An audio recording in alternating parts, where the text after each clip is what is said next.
నమస్తే. 2026 సంవత్సరంలో మఖా నక్షత్రం వారికి ఎలా ఉందో మనం తెలుసుకుందాం. మఖా నక్షత్రం వచ్చేటప్పటికి ఇది సింహరాశిలో ఉంటుంది. మీ అందరికీ ఆల్మోస్ట్ తెలిసే ఉంటుంది. సింహరాశి వాళ్ళకి అష్టమ శని నడుస్తూ ఉంది. అందువల్ల చేసే ప్రతి పనిలో కొంచెం డిలే ఉంటుంది, ఆలస్యం ఉంటుంది. అనుకున్న పనులు అనుకున్నంతగా త్వరగా జరగవు. ఏదో ఒక ప్రాబ్లం మీ అంట పడుతూ ఉన్నట్లు ఉంటుందన్నమాట. అయితే ఇది జనరల్గా చూసుకుంటే మనం మనకి సింహరాశి వాళ్ళకి ఎలా ఉంది అని బ్రాడ్గా మనకు ఐడియా ఉంటుంది. అయితే ఈ సింహరాశిలో ఉన్న మఖా నక్షత్రం వాళ్ళకి ఒక్కొక్క యూనిక్ ప్రిన్సిపల్, అంటే మీరు సక్సెస్ కావటానికి ఈ 2020 సంవత్సరంలో ప్లస్ మీకు ఉన్న ఏలినాటి శని యొక్క ప్రభావం నుంచి బయటపడి సక్సెస్గా ముందుకెళ్ళటానికి ఒక సూత్రాన్ని ఫ్రేమ్ చేయడం జరిగింది. మన పురాతన గ్రంథాలన్నీ తీసి దాని ప్రకారం చూసుకుంటే ఒక చిన్న ప్రిన్సిపల్ కనుక మీరు ఈ సంవత్సరం మైండ్లో పెట్టుకొని ఫాలో అవుతే మీరు సక్సెస్ఫుల్గా ముందుకెళ్ళిపోయే అవకాశం ఎక్కువ ఉంటుంది. ఆ ప్రిన్సిపల్ ఏమంటారంటే, ఈ సంవత్సరం ఇది యాన్సిస్ట్రల్ కర్మ అండ్ అథారిటీ అంటారు. అంటే పితృకర్మ స్యాత్ అధికారం. ఓకే, అధికార స్యాత్ పితృకర్మ అని సంస్కృతంలో అంటారు. అంటే ఏంటి? అధికారము పితృకర్మల చేత మీకు వస్తుంది అని గమనించుకోవాలి. గుర్తుపెట్టుకోండి, అధికారము పితృకర్మల చేత మీకు అధికారం వస్తుంది. అంటే ఇక్కడ పితృకర్మలు అంటే ఏంటి? మీ యొక్క యాన్సిస్టర్స్ అంటే మీ నాన్నగారు, అమ్మగారు, లేదంటే మీ తాతగారు, ముత్తాతగారు, అలానే మీరు ఒక లైనేజ్ ఉంటుంది, మీకు ఒక వంశం ఉంటుంది. ఆ వంశానికి సంబంధించిన వాళ్ళ డ్రీమ్స్, కళలు అవన్నీ ఉంటాయి. అంటే ఎన్ని సూక్ష్మ రూపంలో చెప్పగలంటే, మీ తల్లిదండ్రుల యొక్క మాటలు ఫాలో అయితే మీరు అధికార ప్రాప్తి వస్తుంది. మీరు చాలా విషయాల్లో ఉన్నతమైన పురోగతి సాధిస్తారు. అంతేకాకుండా మిస్టేకులు చేయకుండా మిమ్మల్ని మీరు కాపాడుకుంటున్నది ఒక్క విషయం గమనించుకోండి. ఒకటే, పితృకర్మ అధికార ప్రాప్తి. చిన్న లైన్ మాత్రం మీరు గుర్తుపెట్టుకోండి. దీనితో పాటు వారసత్వంతో పాటు బాధ్యతలు కూడా మీరు నిర్వర్తించాల్సి ఉంటుంది. వినయం లేకపోతే, if you do not have humbleness, మీరు పెద్ద పెద్ద పనులు ప్రాబ్లమ్ని మీరే కొని తెచ్చుకోవాల్సి ఉంటుంది. సింపుల్గా చెప్పకపోతే, వినయం లేకపోతే మీకు పతనమయ్యే అవకాశం ఎక్కువ ఉంటుంది. నేను గట్టిగా మాట్లాడుతున్నాను, ఏమనుకోవద్దు. ఈ రాశి వాళ్ళకి పర్టికులర్ మఖా నక్షత్రం వాళ్ళకి వినయప్రదంగా ఉండటం చాలా చాలా ఇంపార్టెంట్. గుర్తుపెట్టుకోండి, ఎక్కడా మీరు కోపడకూడదు, తొణికిసలాడకూడదు, మీరు చేయకూడదు అనవసరమైన పనులన్నీ చేయకూడదు. చాలా హంబుల్గా ఉండాలి. చాలా శుద్ధంగా ఉండటం కనుక మీరు అన్ని పనులు సాధించుకుంటారు. నెక్స్ట్, వినయం మరియు ధర్మరక్షణ. ఓ పక్క మీరు హంబుల్గా ఉంటూ, రెండోది మీరు ధర్మాన్ని రక్షించడం నేర్చుకోవాలి.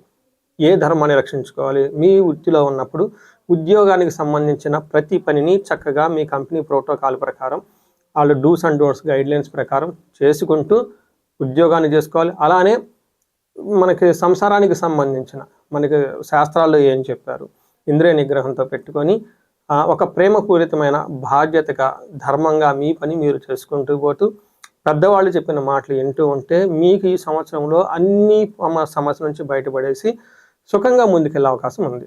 సో ఇది మనకి ఓవరాల్గా బ్రాడ్ ఇంట్రడక్షన్ అనుకోవాలి. అయితే ఇందులో మనం ముఖ్యంగా ముందుకెళ్ళిపోయే ముందు ఈ నక్షత్రం వాళ్ళు కనుక చూసుకుంటే వీళ్ళకి జ్యోతిష శాస్త్రం ప్రకారం చాలా క్లూస్ కూడా ఉంటాయండి. ఈ నామ నక్షత్రం వాళ్ళు కనుక చూసుకుంటే ఎవరిదైనా మా, మీ, మూమే అన్న వాళ్ళు కూడా ఇదే నక్షత్రం వస్తుంది. రెండోది, ఈ నక్షత్రానికి ఒక దేవత ఉంటుంది. ఆ దేవత ఎవరంటే పితృదేవతలు.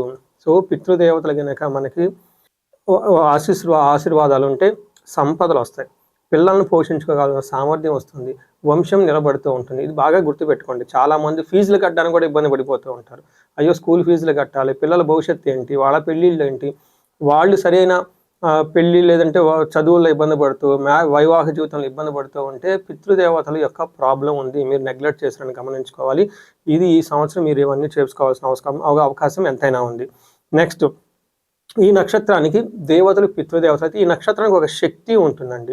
ఈ నక్షత్రానికి దేవతలు పితృదేవతలు, నక్షత్ర అధిపతి కేతు అని చెప్పుకోవాలి. పురుషార్థం అర్థం అంటే ఈ నక్షత్రం వాళ్ళు ప్రతిదానికి రిసోర్స్ఫుల్గా ఉండాల్సిన నక్షత్రాలు మీరు గమనించుకోవాలి. ఇది నక్షత్రం యొక్క బ్రీఫ్ ఇంట్రడక్షన్. అయితే శని వీళ్ళకి ఏం చేస్తుంది?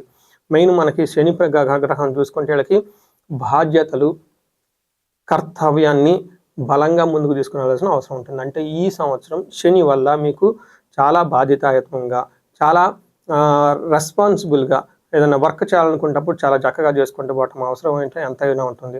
అలానే గురువు మీకు ఏం చేస్తున్నారంటే, బాగా హార్డ్ వర్క్ చేసిన తర్వాత మాత్రమే రిజల్ట్ వస్తుంది. గుర్తుపెట్టుకోండి, బాగా హార్డ్ వర్క్ చేసిన తర్వాత మాత్రమే రిజల్ట్ వస్తుంది. రెండోది, మీరు ఇప్పటిదాకా ఏదైతే ఒక డైరెక్షన్లో వెళ్తూ ఉన్నారో ఆ డైరెక్షన్ని మీరు జీవితంలో మార్చుకోవాల్సిన టైం అయితే వచ్చిందని గమనించుకోండి. 2 పాయింట్లు గుర్తుపెట్టాలి. ఒకటి, హార్డ్ వర్క్ తర్వాత రిజల్ట్ వస్తుంది, కృషి తర్వాత మంచి ముగింపు వస్తుంది. అలానే మీరు జీవితంలో ఒక దృక్పథాన్ని, మీరు పనిచేసే ఒక డైరెక్షన్ని, దిశానిర్దేశం మీకు కావాల్సి ఉంటుంది. అవన్నీ మార్చుకొని చేయాల్సిన అవసరం అంతే ఉంది.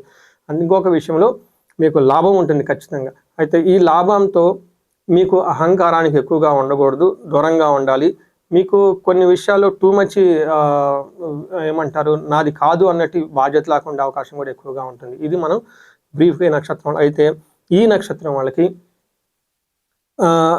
ఏం చేయాలంటే వృత్తి ఎలా ఉంటుంది, ప్రొఫెషన్ కనుక చూసుకుంటే అధికార బాధ్యతలు పెరుగుతాయి. గుర్తుపెట్టుకోండి, మీకు ఎక్కువగా అథారిటీ, లీడర్షిప్ ఎక్కువగా వచ్చే అవకాశం ఎక్కువగా ఉంటుంది. అంటే మీకు కొత్తగా ప్రమోషన్ రావటం, రాజ్య ప్రాప్తి రావటం ఇలాంటివి జరిగే అవకాశం ఉంటుంది. ఆర్థికంగా చూసుకుంటే ఆస్తి వారసత్వ విషయాల్లో చాలా కేర్ఫుల్గా ఉండాలి.